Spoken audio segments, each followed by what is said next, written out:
Hello, and welcome to episode 2 of Bite-Sized Bible Blessings. Sometimes I like to stop and think about something that maybe I've heard or said or believed my whole life, but I never really stop to question, do I know what this means? And the Lord walked me through this in a season with the 23rd Psalm. And it actually started with 23:3. He restores my soul. But then he walked me back to the beginning. So today we're going to focus on Psalm 23, verse 1. The Lord is my shepherd. We're all very familiar with this psalm, and even secular TV shows and movies will use this in funeral scenes. But do we ever really stop to think, do I know what this means? I mean, the Lord is my shepherd. Now, we love the idea of the Lord is my shepherd, and Jesus said, I am the good shepherd. And of course, he is the best shepherd, the ultimate shepherd. But I'm not a professional shepherd, and I don't know that many of you probably are either. So I did a little bit of research. And shepherds have to provide everything for their sheep. Sheep are not self-sufficient at all.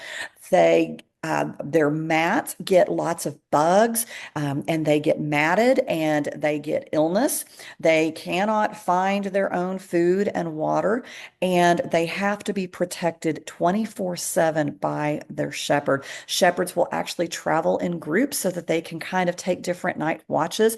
And like Jesus said, the sheep know the sound of their shepherd's voice. And when he calls, his sheep will come to him. We love the idea of Jesus as our shepherd, providing for our every need and leading us. But something that I learned in my research is that in literature at this time, it was very common to use the analogy of a shepherd for a king. And I can't imagine that most people did it with a straight face. Because most kings, when they get to that level of power and might and wealth and influence, they're not actually shepherds. I mean, I could see people calling a king a shepherd because they're just trying to kind of kiss up. Oh, you're such a good shepherd, king. But really, they're afraid he's going to kill them, if they make him mad. We know that Jesus is the perfect shepherd and Jesus is the perfect king.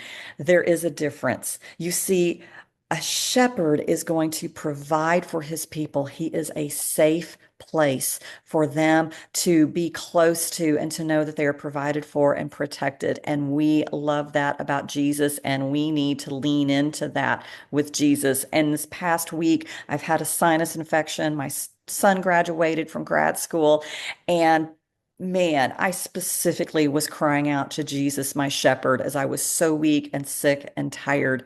But Jesus is also our King. And there is a time when we have to rise up and be sons and daughters of the King. You see, a king will call you into battle. A king will equip you. He will give you tools and he will say, go forth and conquer. Shepherds don't do that.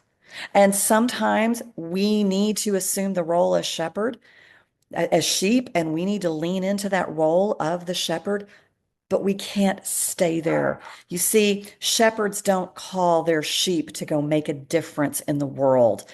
Kings do that. They still go with them. They don't send them out alone. They still walk with them and they empower them.